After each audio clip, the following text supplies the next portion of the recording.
And it's time for a chat with Pat. Can't wait for this conversation to begin.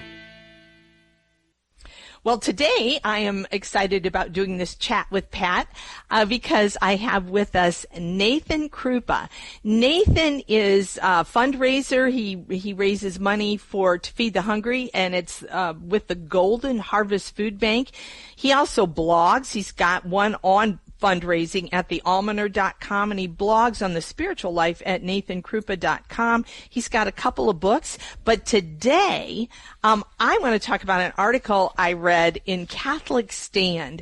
And again, the title grabbed me, and I thought, okay, I've got to read this. And as the audience knows, I teach bioethics. So as I read this, my head is just going, ooh, this is cool. It's called Sin is a Cancer. So welcome, Nathan, to the morning show. Thank you. Thanks for having me. I love this article, and one of the things you say in this article, and I think this is a good place for us to jump off, is that when the title, Sin is a Cancer, you're kind of making this analogy of sin and cancer, and you really kind of refer to this as almost a biomedical parable. Can you give us some insight into that? Yeah, sure.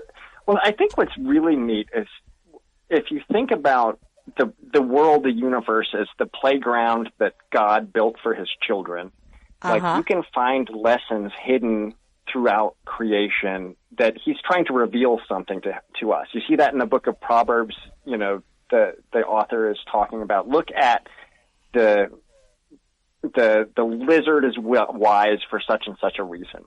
And so I was talking to a friend of mine who is a PhD genetics researcher. He does hemophilia tests, and he pointed out that everybody has cancer. And this kind of really shocked me.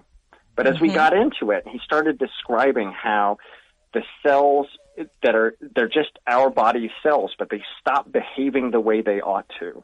They start multiplying and proliferating. They start mutating.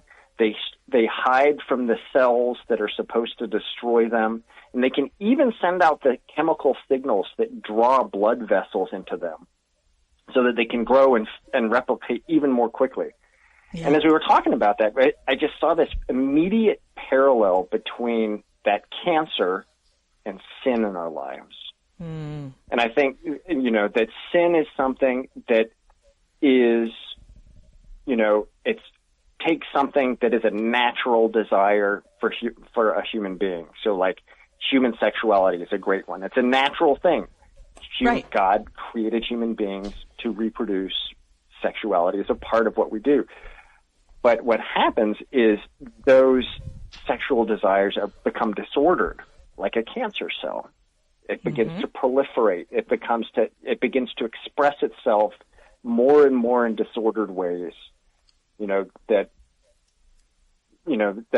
church has provided ways for us to deal with sin in our lives, but instead of doing that, we ignore it. We let it grow and fester. We become oblivious to it.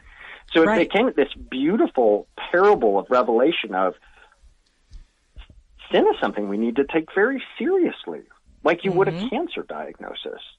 Right. And I think that and the idea of the physical and spiritual, I think you link together here very well in this article. And I think that is so imperative for us because in our culture today, we tend to think of the physical being the realm of science and medicine, and then the spiritual is just the soul. And by kind of marrying these two concepts in this analogy, sin and cancer, we start to understand that there is something deeper at work when we're physically sick and also when we're spiritually sick, right? Oh, 100%.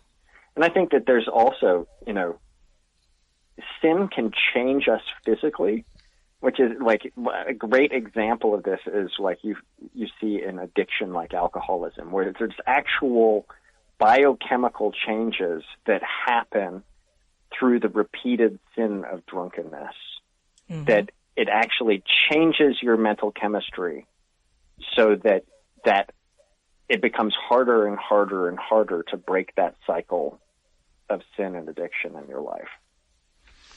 And one of the things, too, that you brought up is, because it is amazing that your body, kind of forms these blood vessels that continue to feed this cancer. And you say, we do that in our own lives, too, with sin, don't we? Oh, absolutely. So it's, what happens is, when there's a pattern of sin in our lives, we begin to order our lives around that sin. It's going to affect what we do with our time, what our leisure activities are, the right. people that we spend time with, the relationships that we have, and even, the things that we don't do. When I fell away from the church and when I was in college, and, depriving myself of the primary means of grace, because sin had taken over I no longer saw a need for it. And it just pulls you kind of deeper and deeper in, doesn't it? That's right. And that's what makes it so difficult to get out. It's because it really becomes a surgery. I'm going to draw again from kind of the addiction recovery world, because that's such a great, just kind of graphic example that when you're coming out of addiction, you have to break off old relationships. You can't go hang out at the bars with the people that you used to hang out with. Right. You have to build new community who are all, in that same process of recovery. You have to, begin to, return to the sacraments. And it's really a radical shift of life. In particular when sin, has gotten to that kind of metastatic state where it's really the consequences of the sin are so visible. And I think one of the things that's really important is to recognize that, like I was saying, that everybody has cancer. The cells start small, right? Right. You don't notice you don't notice the little sins because there's not. Maybe you can get away with looking at pornography in your free time. Nobody notices. It's just it's just a little something here and there.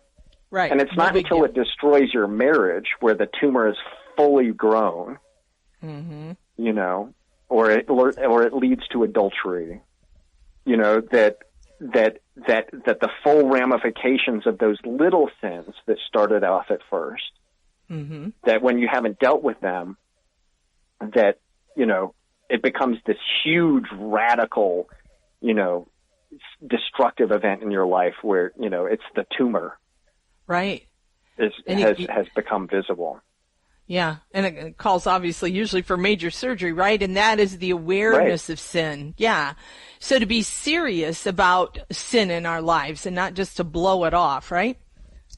Absolutely. But I think there's also in the parable, the goal is health. Right? That and this is what the goal of virtue is spiritual health. Like St. Catherine of Siena said, the whole way to heaven is heaven. Right. The fruit of a virtuous life is strong relationships. Yeah. It's, strong, loving friendships. It's, good, meaningful work. I've been working at the food bank, feeding the hungry for almost, 14 years. So, and that's, there's good, the health of the soul that comes from pursuing virtue, of using the sacraments, of using taking advantage of the sacrament of confession, sometimes over and over again when you need to. Exactly.